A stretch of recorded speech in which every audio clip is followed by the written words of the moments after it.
There we go. Welcome to the Patreon NHL Ice Guys. Tuesday, November 12th. I was muted for a second. I'm Ian Cameron, joined by Alex B. Smith and Andrew McGinnis, who is on the road driving right now.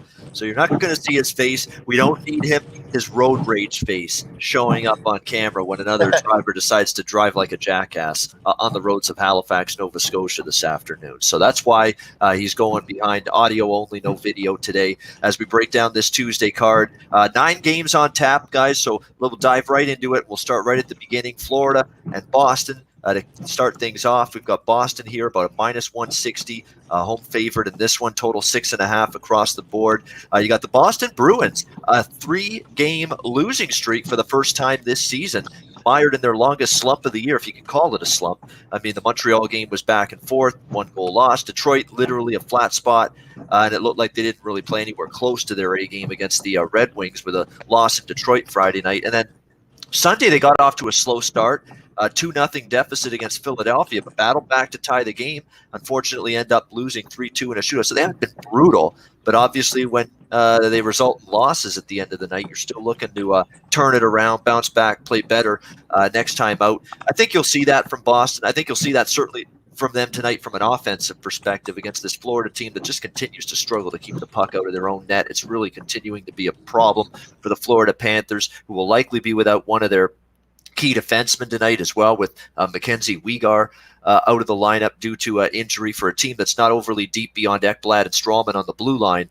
Anytime you got issues and injuries on the back end for Florida, that's a problem. I think Boston comes out strong in terms of their offensive game, trying to get out of this slump. They certainly find the right foe in terms of being able to maybe in Florida. Florida's coming off a 6-5 shootout win against the New York Rangers, but they've definitely struggled stepping up in class. Panthers, though, continue to score goals, and Boston's given up goals early in games lately. You look at the Bruins, 2 goals allowed to Philly, first period of that game. They give up, 2 or 3 to Detroit in the first period Friday night. They give up a bunch of goals, albeit in a tough scheduling spot to Montreal first period last Tuesday. So they've struggled early in games, just letting the opponent get on the scoreboard early and often. So I'm going to actually take the total in this game from 2 different standpoints. And I don't usually double up totals-wise, but I've got a first period and a full game over. And I don't do as many first periods, not even close, as Alex or Andrew or some other people on the show. But I thought the first period over, this game stood out immediately to me in this game. Florida-Boston over 1.5, minus 135 in the first period. Boston first periods have gone over in 6 straight games. Florida games have gone over the total in the first period in 5 of the last 6. So you've got a combined 11-1 to the over in first periods with these 2 teams combined in their last 12 games, where there's been at least 2 goals scored in the first period. I think we'll see goals early, and I think Boston might keep it going offensively as the game goes on. I see something like 6-2, 6-3, something like that for Boston. I really think they come out strong here and take it to this still shaky Panther defense. So for me, I'm on 2 totals here. The first period over 1.5, minus 135, and the full game over, which is 6.5 here at about minus 105. Let's go to we'll go to Alex first with this one. Panthers and Bruins. Alex, what do you like? Yeah, I'm right there with you on that first period over. I was looking at that. Been playing the last couple of days with Boston, and they've been one of the top teams in that spot. But like you said, Florida. And it's interesting because they're not just getting scored on now; they're actually getting some goals on their own as well. It's just a tough team to read, this Florida team, from a side perspective right now. And they get the defense, and the next thing they have some injuries, and they're getting some offense.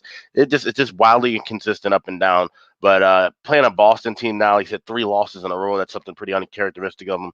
I expect a furious pace from them early, so I would not be shocked at all if Boston takes a 2-0 lead or 3-0 lead here. So I'll lean with Boston on the money line in the first period, but I like that officially like the first period over. Shadow in the chat likes the Bruins puck line first period. I don't argue with that at all, one bit. I didn't pull the trigger, but I certainly would lean in that direction. I think that's something maybe worth looking at. Plus 145 laying the half goal with the Boston Bruins in the first period. That does make some sense to me as well. Andrew, who is on the road, what do you think of Panthers Bruins? Yeah, I'm still happy I could join you guys, and I'm actually going to be at my house soon to be on the regular video. But I think all of us are in some type of agreement that we think Boston should get out of their slump here in some way, shape, or form. I'm looking at the under 6.5 here, and I know it's really a weird spot here to take an under. in any game involving the Florida Panthers.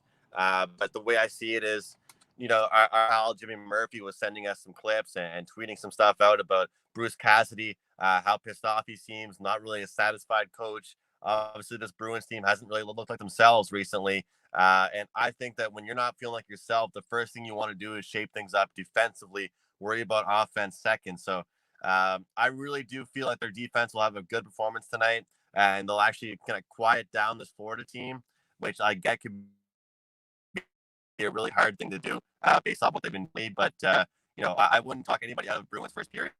Of course, I like that a lot. But I truly do feel like unless Boston puts up 4 or 5 goals, it's going to be the first game in a while that Florida gets a little bit of wake up call. And of course, Boston's one.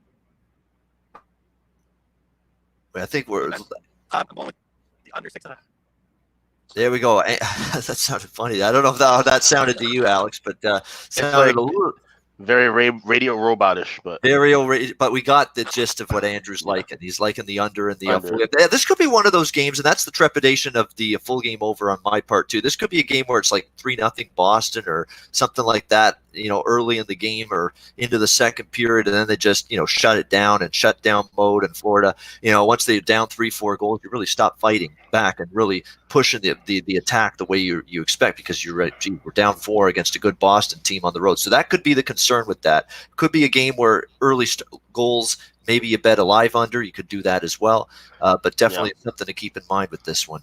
I was gonna say, even with you having the over 6.5, if it's a 2-1, or say if you get lucky, get a 2-2 first period, you still might be able to go bet a live under and cash your full game over, because the number might be put up so high, might be around a 8.5. You only need 7 to cash that first one. So you're playing, a dicey game. I did that last night with the Monday Night Football game. Got into live, second half under and then a live over and made the money back. So you do have a little shell of protection there. If that first period over hits, you can play around with it a little bit.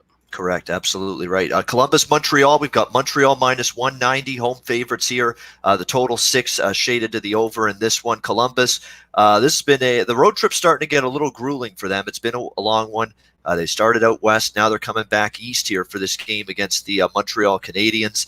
In this one, you got the Columbus Blue Jackets. It looks like, last I checked, there's a good potential. It's Elvis Merzlikins in goal for them tonight. For the Jackets, that's definitely something that worries me when you look at his numbers this season, which haven't been all that spectacular. Sub 900 save percentage so far this season, albeit a limited action, but still not great for him. 3.9 goals against, 8.82 save percentage. So Carey Price should have a pretty strong edge between the pipes tonight for this Montreal team. Certainly, I think this is a really challenging spot for Columbus, whereas Montreal's been sitting at home, rested after a home win Saturday night against the LA Kings. People in the chat saying, I think we need a Habs puck line tonight, finally. I'm leaning in that direction. I don't have a bet on this game. I would lean Habs puck line. I would lean Montreal in regulation as well, which isn't a terrible price. You can get Montreal in regulation minus 140. I think that's probably worth a look as well tonight. Lean in that direction as well. Actually, I will take the Montreal in regulation. I will add that as a play, minus 140. I'm not adding the puck line because Montreal does win a lot of one-goal games. They do. They really play a lot of close games. Even LA the other night, it was a 3-2 win. If you bet the puck line against LA on Saturday night, you didn't cash. So that's the concern. Montreal wins a lot of tight games, close games, one-goal games, like that extra security of the regulation line as opposed to the puck line in case it's another 1-goal victory for the Canadiens tonight. So I see Montreal winning the game, but I'll go a little bit more conservative and safe with the regulation on Montreal at minus 140. Alex, what's your thoughts? Blue Jackets and Canadiens. I'm sure John Tortorella gets all shook up whenever he has to start Elvis Merzlikins in net. You said you look at his numbers. You look at his numbers. I mean, they just aren't good at all right now. And this is, like I said, a Montreal team that, they aren't lighting up the lamp every single night. They did get 5 in the win against Boston.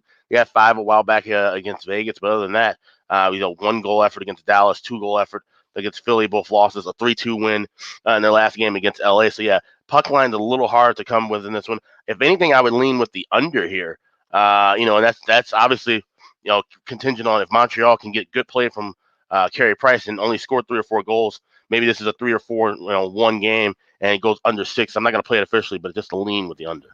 Yeah, I think the under. I think if Montreal, I think can keep Columbus down in terms of off the scoreboard. Question is, what will Columbus do against Montreal with a goalie that's been dicey? But I would lean under as well in this one, especially with the 6 that we're seeing in this game, and slightly shaded to the over. Pittsburgh and the New York Rangers. We've got Pittsburgh minus 140 to minus 145 as road favorites in this game. The total 6.5.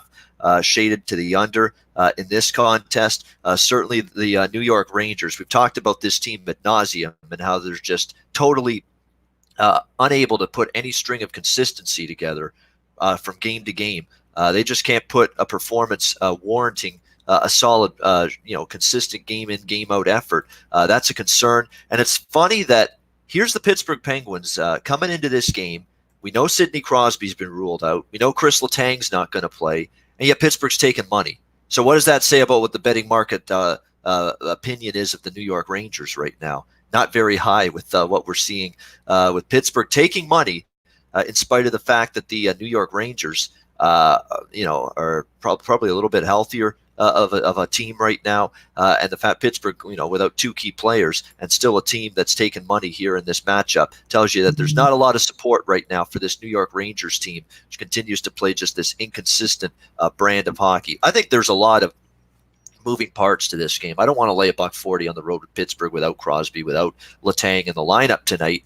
But the New York Rangers have just not been a team that game in and game out I can rely on for them to win games, especially against better opponents, better competition, albeit Pittsburgh a little shorthanded tonight, but just haven't seen enough good in the New York Rangers game. Defensively, they're making mistakes. Their penalty kill's lousy. The goaltending from Lundqvist and Georgiev. Outside of Lundqvist, playing phenomenal one game against Carolina last week, and a team that the Rangers always seem to play well against, it's been not really good in their own zone at all from the New York Rangers. Now, the question is, I think with Crosby out in particular, I don't think Pittsburgh's going to go run and gun tonight. They're probably going to try to slow things down just a little bit. I would lean under if I have to, but you're not going to see me betting an under in a Rangers game. You just won't. So this is a game where it could go either way. I think Pitt can win. Rangers maybe step up and pull off a shocker. Remember, they did beat Tampa Bay at home a couple weeks ago, so they are capable. They're a capable team. They can beat anyone on any given night, but they just haven't played with any sort of consistency. I could see Pitt winning. I could see New York winning. I could see it going over. I could see it staying under. So there's a lot of possibilities rattling around in the air for me with this hockey game. And when that's the case, it's an easy pass. And that's the way I've gone about it with this game, passing on Pittsburgh and New York. Andrew, let's back in the mix and back in the recording studio of his home, so to speak. Andrew, what's your thoughts on Pittsburgh, New York? Oh, and the your Habs as well against the Blue Jackets, since we already talked about that game as well. You got any opinion on those two? The Habs for me was just like a lean to the Habs in regulation. Haven't really been liking Columbus recently, but nothing too really big on that. I could find better spots to bet on Montreal. Not as much. I think Columbus, for some reason, always gets up for games against Montreal, but Columbus hasn't been scoring. I think that they only have a few guys that can score. Meanwhile, Montreal has probably shown they have more depth than they probably ever have in the past 5 years. So it's good to see out of them, but no play for me on that one. Pittsburgh, New York. I spoke about this yesterday. I like Pittsburgh here. I like them to get the job done. I'm on them on the money line, and I lean to the over as well. I think Pittsburgh has really gotten their act together right now, and New York is a team that's just inconsistent. They've beaten some good teams like Nashville, like Tampa Bay, but I still don't like betting on inconsistent teams that can't string together a couple solid performances in a row. So Pittsburgh's kind of getting their act together. No Crosby, of course, but I was talking with Alex earlier, and he said it. I mean, we've seen this team, what they can do without Crosby before.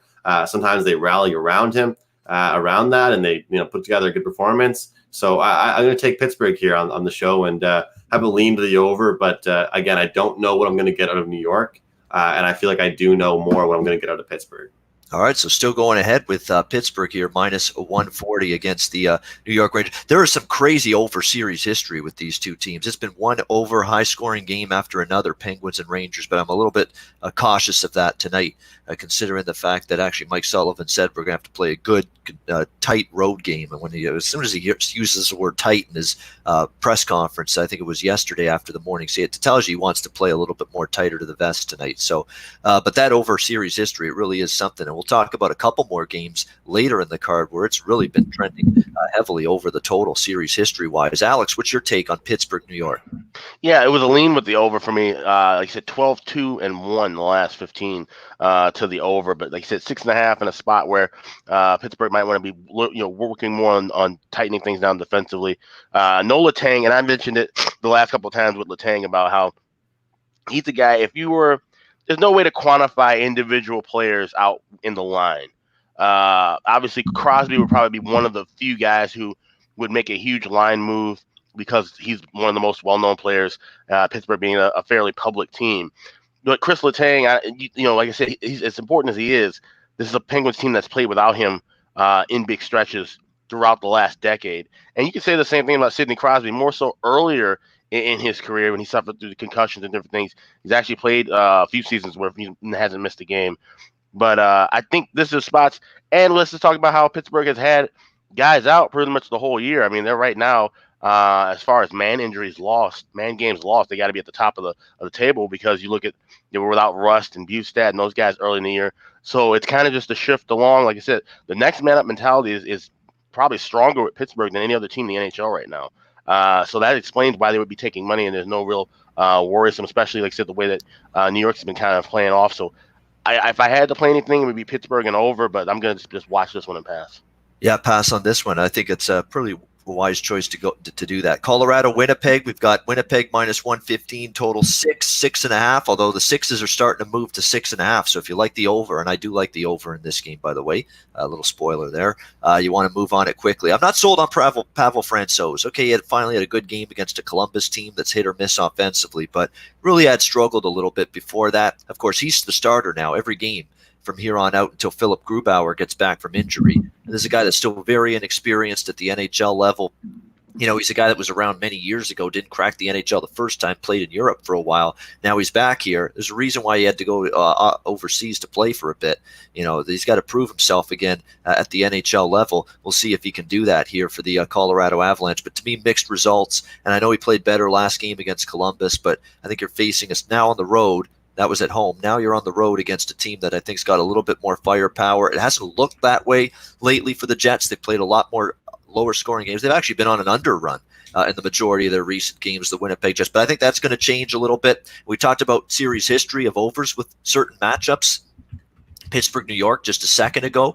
Colorado, Winnipeg's been trending over the total the last year and a bit as well in their matchups, especially in Winnipeg. We've seen lots of shots, high shots on goal totals when these two teams meet. Brisk pace. They both play with extreme pace in their game. Even the Jets have done that. Jets have slowed it down a little bit, but I think with Colorado involved, you're going to see a much more back and forth style of hockey game. And Winnipeg did get their offense going a little bit finally in an overtime win Sunday against a stingy Dallas Stars team that we know pretty good defensively. So you score 3 against them and win against a pretty good defensive team. That's pretty solid. I think they get a little offensive confidence, a shot of confidence going into this game tonight against Colorado. So over 6 at minus 120 for me with Colorado, Winnipeg. Alex, what's your take? Avalanche, Jets. Well, I'm just riding the first period overs once again with Colorado. 15-2 now at this point, and like you said, with Francouz in that this is his third straight start. You wonder if he's going to start showing some fatigue. Obviously, he said the offense has been there for him. The 9-goal effort with Nashville. He said 4-2 win against Columbus. Columbus nothing to write home about, and so he didn't have to do a whole lot of work. 24 saves he made, but those weren't even strongly contested shots for the most part. So.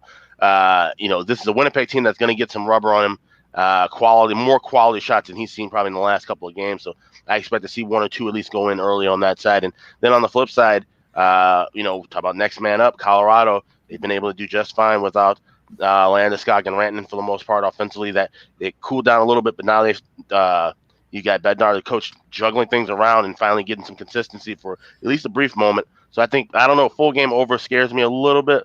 But I like the first period over more, especially only laying $1.30. All right, first period over minus 130 for Alex in this one. The Avalanche defensemen have been outstanding, by the way. I know they went through a little funk, but they're starting to come out of it. And one of the reasons why is Cale Makar, outstanding on the blue line for the Avalanche in recent games. 3rd star of the week in the NHL. Son of Adam Graves, Ryan Graves has been good. Samuel Girard's been good. These young defensemen for Colorado. They're chipping in offensively right now. So when they're getting the defense helping out and getting on the score sheet, makes this team even more dangerous offensively. And we know they had trouble scoring goals during that losing streak, big time. Their offense dried up, disappeared for a bit. Colorado's starting to find it again, and it started with that. Sometimes you just need that one game to spark you again offensively. They had that game last week against Nashville where they just exploded for 9 goals, including, 6 or 7 in the second period of that game. And they look like they've carried some offensive momentum from that forward ever since then. Andrew, go ahead, Alex. Oh, no, I was going to say, did you just say, Ryan Graves? That's Adam Graves' son? Yeah. Jesus, man. That's a We're getting old, is what you're saying? Yeah. Yeah, a lot of players where I've seen lately where I'm like, oh my, like I've seen the names on the back and I'm like, well, I remember those from growing up, and there's the kids now. So yeah, I know, it's amazing. Yeah, we're getting older and older, and the years are flying by, which is not fun to think about. So we'll keep the discussion to hockey. Andrew, what's your thoughts? The young kid in the town here, Andrew, Colorado, Winnipeg. Yeah, I think this is going to be a good game. I have a tough read on it because I feel like ever since the Colorado Avalanche have had the injury bug, they've been a tough team to read.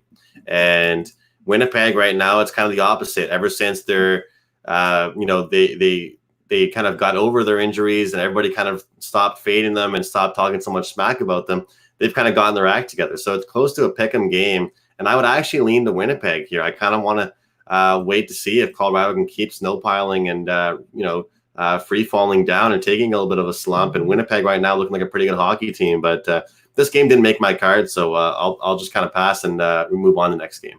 All right, move on to the next game for Andrew, which is there we go. Arizona, St. Louis. St. Louis minus 165, total 5.5, shaded to the under. Man, Arizona getting a huge win last night. Give them credit because I thought once Washington tied the game 3-3 last night, Arizona's had a trouble holding on to leads. That was going to be it for them, but they hung on. They needed a disallowed goal for Washington in overtime to keep that game going. It got to a shootout, and the Coyotes pull it out and end the winning streak for the red-hot Capitals last night, 4-3 shootout victory. Another overcasher for me. That was my only bet on the short Monday card with just the 2 games yesterday.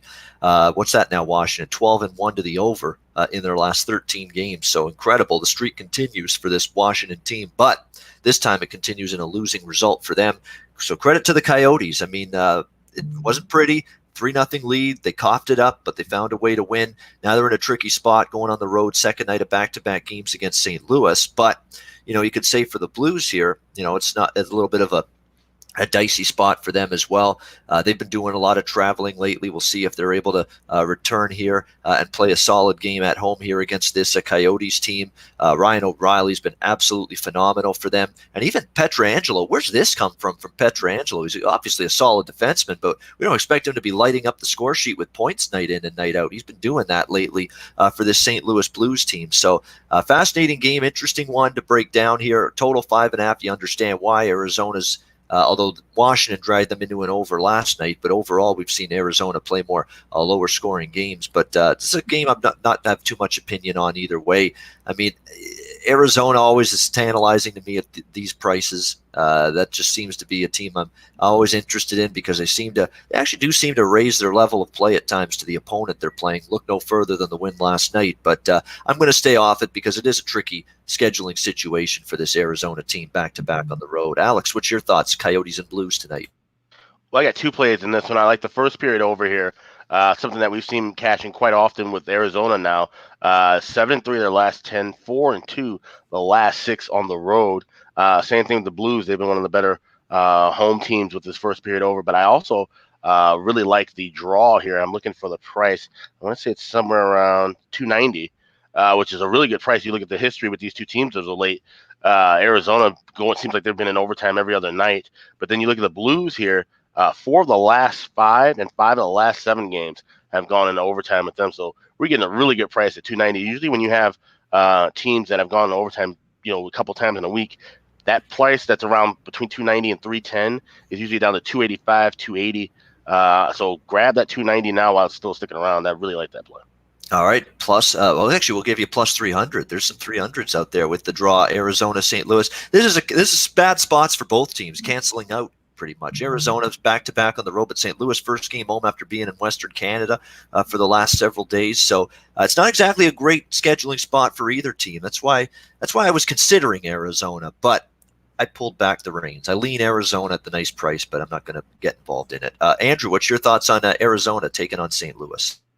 Yeah, both Arizona and St. Louis, I've been cashing tickets with them over the 5.5 in certain games like this situation here. So I'm going to grab a half unit pick on it. I'll give it out here on the show as an official play. We got this Arizona team coming out the back-to-back, second half of their back-to-back, but we saw what they did yesterday. And I would also lean to Arizona at the plus price. I like what they've been doing this year. And, a decent record, obviously, 12-3-3 for the St. Louis Blues, but I'm not going to lay $1.60 with them. And so, I'd have a slight, little bit of McDonald's change on this Arizona team. But again, you hear me use the words consistent and inconsistent. This St. Louis team has showed you that they've been consistent, and they've actually been involved in some higher scoring games as well. So I just don't get why we don't see more sixes with this team. And you're getting a plus price with the plus 110 with the over 5.5 in this one. I mean, it kind of confuses me, honestly. So I'm going to go ahead and continue to grab it. If we see a 4-2 hockey game, it wouldn't surprise me at all. I wouldn't bat an eye. So I'll go over 5.5 here. Yeah, I mean, you don't see over 5.5s as much, and you don't see them at a plus price. It's not even close to as much. So definitely, if you like the over, you've got a decent amount of value with that. I've got so I'm passing on Arizona as a big dog, and I'm passing on the next game that we're going to talk about as a big dog too. And if these both teams win, I'm going to be really frustrated. But I just feel like they're also walking into maybe buzzsaws tonight. And that's especially the case coming up here. Detroit taking on Anaheim. We've got Anaheim minus 170, the total 5.5, 6 in some spots here in this one. The Detroit Red Wings, all of a sudden, 2 wins in a row after losing 10 or 11 in a row. And against Boston and Vegas, the 2 wins. 2 pretty good hockey teams, 2 pretty good opponents that you played, and you won those 2 games in a row. So here all of a sudden, the Detroit Red Wings waking up from their slumber and starting to play better hockey. And Alex and I talked about this on a previous show. Maybe Robbie Fabry getting traded to the Red Wings and put in the lineup and scoring 2 goals in his Red Wings debut was a spark for this team. Was just, whoa, that's pretty cool. We just got this guy. He scored 2 goals for us. He's helping us win. And now everybody's got a little more mojo, pep in their step, adrenaline. And we've seen Detroit play with a lot more energy the last couple games now that they've won a couple in a row. But the problem is I think they've lost 7 or 8 in a row on the road, and now they're going on the road for the start of this road trip, and they're going to a mad, angry Anaheim team. Brian Getzlaf, the captain, calling out his team after the loss to Edmonton 6-2 the other night. Not a quote-unquote full-on team meeting, but apparently Getzlaf had some things to say to his teammates about their flat performance the other night against the Edmonton Oilers. So I worry that, first of all, Detroit, it's nice. You're playing with a little bit more reinvigorated spirit and adrenaline and energy, and you're starting to put some wins on the board. And you beat good teams. You did.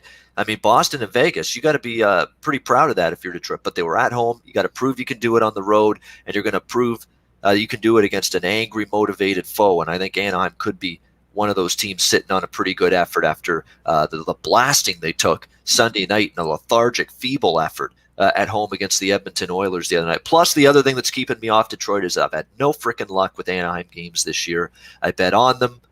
They lose like they did against Minnesota. I bet against them like I did with Winnipeg. They win. I mean, that's been the pattern with me with Anaheim games. Sometimes when you don't have the right read on a team and you're losing bets involving one particular team, you don't just keep pounding your head against the wall and saying, I got to find a way to bet games involving this team. No, you don't do that. Stay away, pass on the game, and that's precisely what I'm going to do. Lean under the total, actually, in this game, because Detroit's going to have to show me their offense can go on the road, and I think Anaheim shores things up in their own zone tonight after what's happened the last few games. Alex, let's go to you with Detroit taking on Anaheim. You had a great call on Detroit in the last game as a plus price. I'm going to roll with Detroit here tonight in the spot. I know you said Anaheim, they're frustrated with how they played the last 3 games, but no matter how much they talk or yell about it in the locker room, I mean, the proof is there on the ice. They've allowed 13 goals total in the last 3 games. John Gibson can't do it all. We talked about this at the very beginning of the season. Gibson's going to be the guy that can steal you games. He's going to make a ton of tremendous saves night after night. But at some point, you're going to need Ryan Miller to step up. You're going to need that defensive core to step up. And one of the biggest losses I think we haven't really talked about, or definitely haven't heard about it on any shows on TV or anything, is Josh Manson, son of Dave Manson, him being out, that's a huge piece missing for this team. He's one of the key heart and soul members of this team. I mean, he brings the grit to the ice, not afraid to drop the gloves, throw hits around, but he can also contribute both ends of the ice. I think they miss him a lot, especially on this back end when you need guys that are laying down the block shots, clear out zones, especially on the penalty kill. Manson's sorely missed, so that's just one less piece to have to help protect Gibson from seeing a ton of shots here. But like I said, Detroit's getting some energy. If there's one time to back Detroit on the road, it's got to be the beginning of a trip as opposed to later on in it. So I'm going to take a shot here at a plus 155 price. All right, I don't blame you. Detroit plus 155. Like I say, it's Red Wings or pass for me. But again, I feel if the moment I pull the trigger and there we go, we click, Detroit. Final score 6-2 Anaheim. Like it's just got that feeling in the back of my mind. That's what's going to happen. So I think I'm better off for your sake, Alex, not betting Detroit tonight, so that you might have a chance to win with Detroit tonight. A great point about Josh Manson being out and Hampus Lindholm out. And you look at their defensive depth chart right now, they got Michael Del Zotto playing top defensive pair minutes. That can't happen. He's not that kind of defenseman. He's been bounced around from Philly to Vancouver to all kinds of teams in his career. He's a mediocre, average at best defenseman, and he's playing top pair minutes with Cam Fowler. That's how significant the attrition has been to the Anaheim blue line. Josh Mahura, capable, but they got slow as molasses Eric Goodbranson now on this team playing on the blue line. Don't know if I love that move. Jacob Larson, Corbinian Holzer's another guy who's in the Leaf organization for years. He's bounced around to a couple different teams. This is not a vintage Anaheim blue line with a couple key guys out of it right now in Lindholm and Manson. And it certainly showed Sunday, giving up 6 goals at home to Edmonton. That's certainly something Anaheim hasn't done a whole lot this year. They've played good defense, not so much lately. Andrew, what's your thoughts on Red Wings and Ducks tonight? Well, I have a lot of similar thoughts to Alex. I like the Red Wings in this spot here. And you look at the past couple games for Anaheim, what they've been able to do. It's not been anything too great. And recently, my handicapping strategy has been having a short memory, not a long memory of teams. And short memory of Detroit shows me they've finally turned it around. I definitely cashed some tickets fading them during their big losing streak, but maybe they're getting their act together. The problem is, can they score on the road? Can they play on the road? Which is why I'd also agree with your unders. So, look, I have a little bit of money on these 2 picks, but nothing insane, not a full unit. And I'm not going to give these out as official plays, but I would, I do like them. I got to say, though, why would I lay minus 160 with Anaheim? Yeah, I agree with that. There's no situation that makes me want Anaheim today. Yeah, I know I always say stuff like this, but there's no way. It's not a snowball's chance in hell I'm grabbing the Anaheim Ducks at minus 160. I mean, the problem is you guys could hear me say that right now, and if they go ahead and won, it wouldn't even matter what the price is. It's a winner. Yep. But value is what I'm looking for here, and Detroit would get it done. But you know what? I didn't even really have the under in mind too much, but Ian, I actually really do like that pick as well. So you should just get out of your head with your unders and pull the trigger, because that's a good yeah. We're gonna do that. We're gonna put an under on the card officially soon. If this one wins, I'm gonna really have some confidence, because I think I'm 3 out of 4 of the last 4 unders I've leaned with on the show, I guess you could say. But if again, the moment I actually pull the trigger, that's the RIP to that under bet.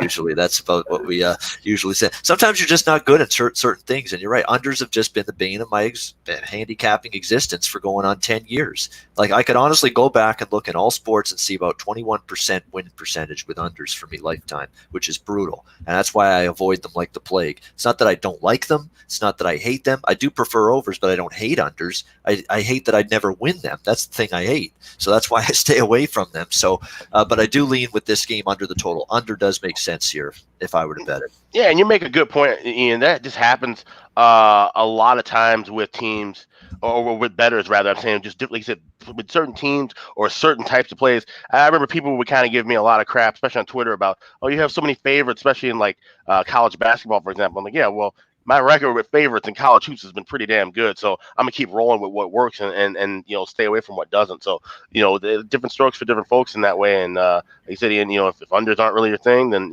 try to stay away from them. But sometimes you do have to kind of go against the grain and get out of your head a little bit with some spots. But like I said, stick with what works and what you're comfortable with for the most part. Yeah, look back at your past history and see what types of bets, what types of plays have been working, and what types of plays haven't been working. Even Teddy, my pal there, he's been talking about recently that 21 point or more underdogs in college football has been brutal for him, and now he's weeding them out of his repertoire. These 21 point or more underdogs, these big, large underdogs who just aren't hanging for the full 60 minutes in college football. So he's weeding out any leans he's having toward those 21 point or more underdogs in that sport because he's just not doing well with them, and they're not resulting in wins. So sometimes you got to do that. You got to see, hey, this type of play, it's not working for me. So you try to avoid those whenever you can. Next up on the card, we've got a pretty good one out west, Nashville and Vancouver. It's the get well bowl for somebody because all of a sudden these two teams have sputtered a little bit in recent games. Nashville minus 125 to minus 130 road favorites. The total 6 in this game across the board. I don't get why Nashville's taken all this money. Now I know Colorado was an ugly loss for them, and I know they played much better against San Jose, and they deserved the win in that game, but unfortunately they didn't. It was one of those nights the puck wasn't going in for the Predators, and they end up losing to the Sharks on Saturday night, but they played well enough to win in that game. I understand that, but I don't know. They're still not finding ways at this point in time. Vancouver, a very sleepy environment Sunday afternoon, sort of lulled to sleep, and they lose 2-1 at home to the New Jersey Devils. I just think from a pricing standpoint, a value standpoint, with a Vancouver team that's still got an above 500 record at home that is now off that home loss on Sunday against New Jersey. Remember, that was the first game back home. They had to play Winnipeg, Chicago back-to-back on the road. Those two games weren't easy. Then you come home, a little bit of a flat spot. I think this is the game where I think we finally see the Canucks step up with a better game and better game in them. I think you'll see it tonight. So I'm going to go with Vancouver here at plus 105 here as home underdogs. I do like this situation for them right now at this point in time.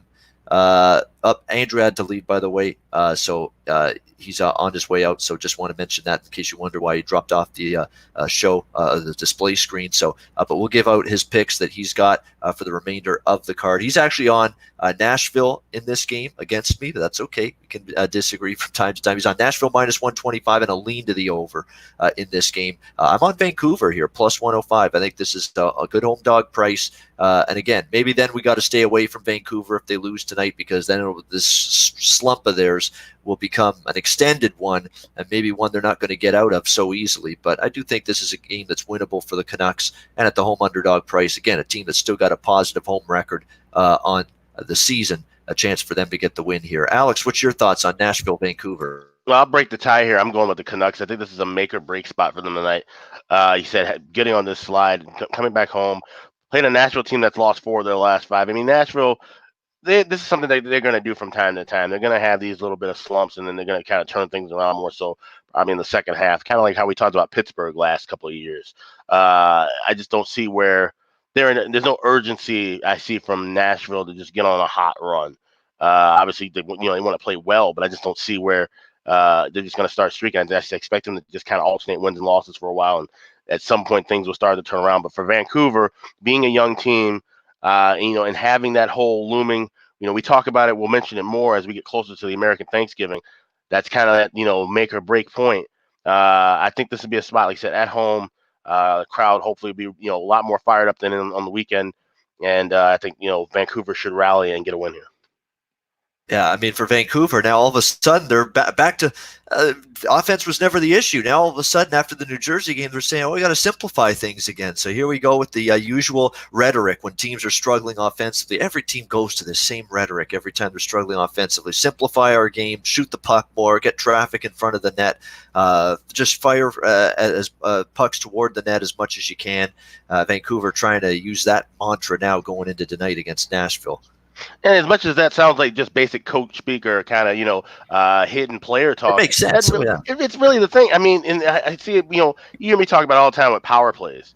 There are teams that just do too damn much on the power play. And when you have a wealth of talent offensively like Vancouver has, they try to make that extra fancy pass, try to get out of position, try to take those odd angled shots that, sometimes they can go in for you. But like you said, just simplify things. Just get a guy in front, clean passes from tape to tape.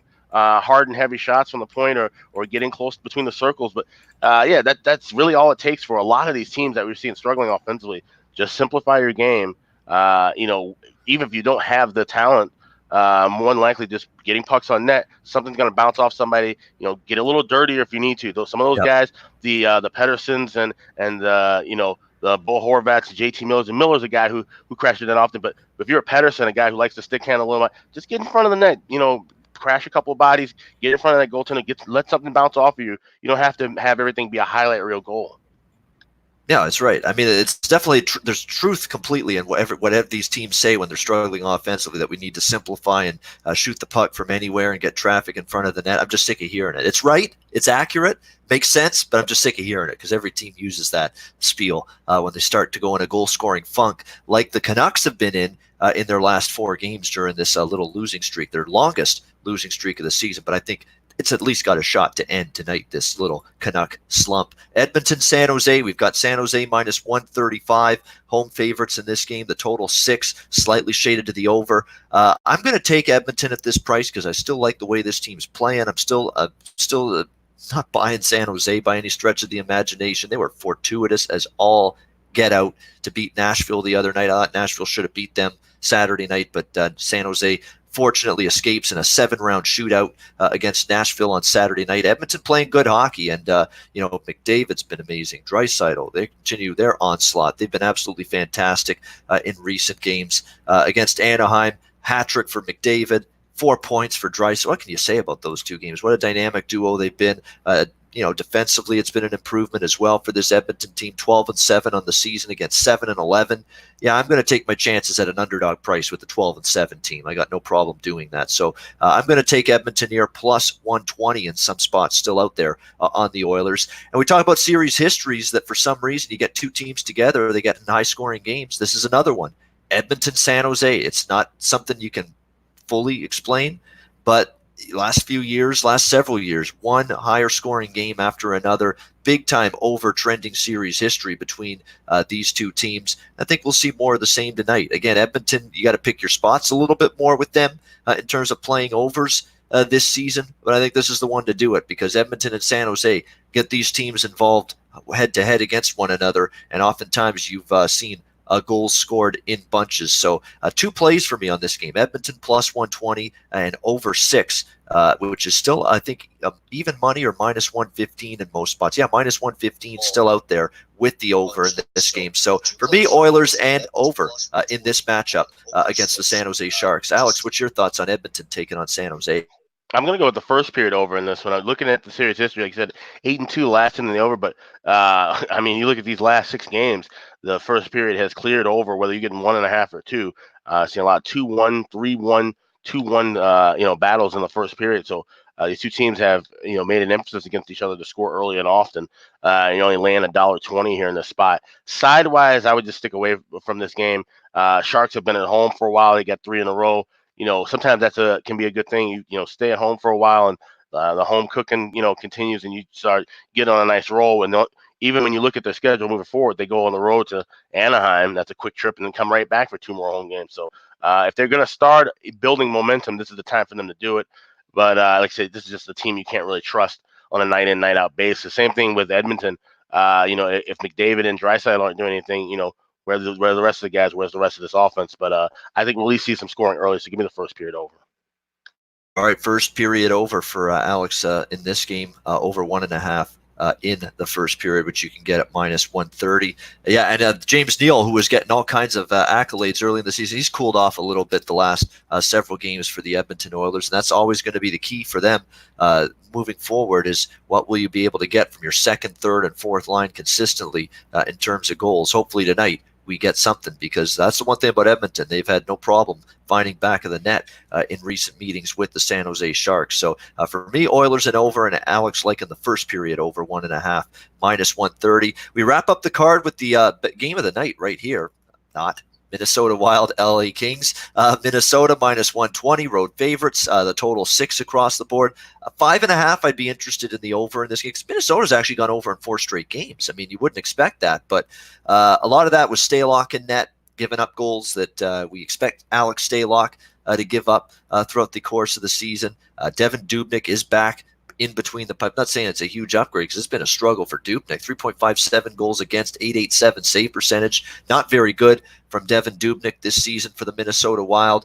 But we'll see. It's his first game back. He'll be pumped up. You always worry, and you're playing a below-average offensive team. You talk about a team that struggled to score goals. That's my biggest concern with backing the over, especially when I saw 6. As soon as I saw 6, I'm like, I'm not going to be betting this over now. I would have at 5.5, but with these two teams asking you to get to 7 goals to make your ticket a winner, I'm not sure I want to do that.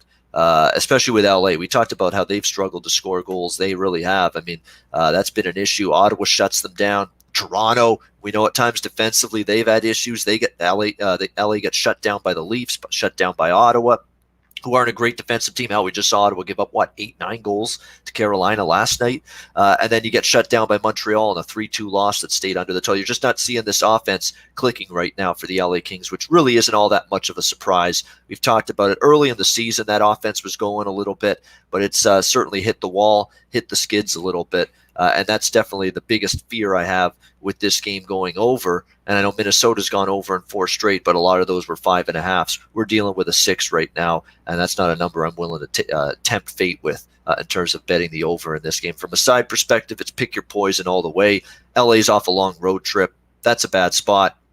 Minnesota's actually been pretty competitive. So if you force me to choose one side, I'd lean ever so slightly to Minnesota. I think they're in slightly better form and better play in recent games than LA. But not enough to lay a price with them on the road, not even close. So slight lean Minnesota, slight lean over. Nothing I'm come close to betting, though, in either case. Alex, what's your thoughts on the Minnesota Wild LA King? Yeah, this game's like a warm glass of milk with a couple of shots of NyQuil added in, pretty much. You get the late night start, and I think this game's going to go later than late night because you look at the history with these two teams, 5 of the last 8 meetings have gone into overtime or a shootout. So that's what I'm going to roll with. I'm going to take the draw. You get plus 285, plus 290 here.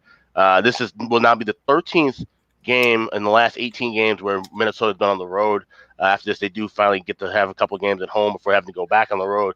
Just the schedule makers did not give them any favors to start the season off with that extended road stretch that they've had. So I can see where if they come out and lay a complete egg here, would not shock me one bit. But I'm not going to jump in on the side. Just going to roll with the regulation draw. All right, a couple of draws on the card for Alex B. Smith with these big plus prices on the draw. This one with the plus 300 on this draw. I'm just looking at it. So that's the same price as the other draw that Alex had on the card, which was Arizona St. Louis. So both of those are draw prices at plus 300. All right, that wraps up the card for this Tuesday. We've broken down all 9 games on the slate. We'll recap what everybody's got. Oh, by the way, Andrew McGinnis will recap everything he's had, including the games from the later games that he did not get to because he had to leave the show early. Andrew has Florida Boston under 6.5 minus 125, Pittsburgh minus 140.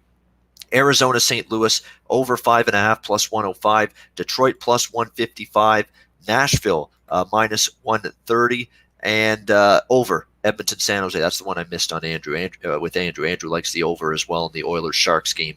Edmonton San Jose over 6 minus 115. So that's Andrew's card. For Alex B. Smith, he's got Florida Boston over 1.5 minus 135 first period. Colorado Winnipeg over 1.5 minus 130 first period. Arizona St. Louis over 1.5 plus 110 first period. Arizona St. Louis draw plus 300. Detroit plus 155. Vancouver plus 110. Edmonton San Jose over 1.5 minus 130 first period. And Minnesota Los Angeles draw plus 300. Any best bet for you, Alex, tonight? Yeah, we're going to go with the Arizona St. Louis first period over as the best bet. I don't know why we're getting a plus price here the way that these two teams have been trending, but we'll gladly take it and double up on it. All right, we'll go with the best bet for Alex will for Arizona and St. Louis. For me, no best bet tonight, all one unit across the board. Florida Boston over 1.5 minus 135 first period. Florida Boston over 6.5 minus 105. Montreal in regulation minus 140. Colorado Winnipeg over 6 minus 115. Vancouver plus 110. Edmonton plus 120. Edmonton San Jose over 6 minus 115. and no best bet. That's it. So just the 7 plays there as mentioned. All right, that'll wrap up the show. Thanks to everyone for tuning in. Great Tuesday show. Big Tuesday card as always. We're back tomorrow, 3 p.m. Eastern for 5 games on a Wednesday, which is actually more games than we normally see on a Wednesday night. Sometimes we just get 1, 2, 3 games max. We got 5 to break down tomorrow on the Wednesday show, 3 p.m. Eastern. Join us for that. For Alex B. Smith and for Andrew McGinnis, who was with us earlier, I'm Ian Cameron. Enjoy your Tuesday night. Good luck with all your wagers on the ice, and we'll see you again tomorrow for our next edition of the Patreon Ice Guys.